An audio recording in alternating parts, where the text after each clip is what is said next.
எக்ஸல்ல counting function பார்க்குறோம். Counting ஃபங்க்ஷன்னா count பண்ணும். ஏதாச்சும் ஒரு கண்டிஷனை கொடுத்து, ஏதாச்சும் ஒரு பர்டிகுலர் கண்டிஷனை கொடுத்து, இது பாருங்க equal to counting function by open bracket இந்த ரேஞ்சுன்னு கேட்கணும். ரேஞ்சுனா எந்த செல்லேருந்து இந்த செல் வரை ஸ்டார்ட் பண்ணுறாங்கன்னு கேட்கும். இந்த செல்லேருந்து ஸ்டார்ட் பண்ணி இந்த செல் வரைக்கும் முடிக்கிறேன். பை கண்டிஷன் கொடுக்குறேன் ஒரு 600 அப்படின்னு. 600 shift open bracket enter the answer is 1 in this range. இதில் வந்து பார்த்தீங்கன்னா 600 வந்து ஒன்று தான், அதில் ஆன்சர் வந்து ஒன்று ஆயிடுச்சு.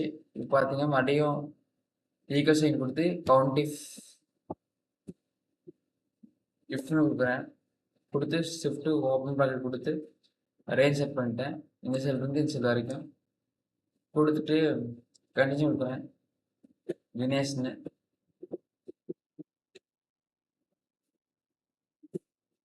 ஆன்சர் பார்த்தீங்கன்னா 1.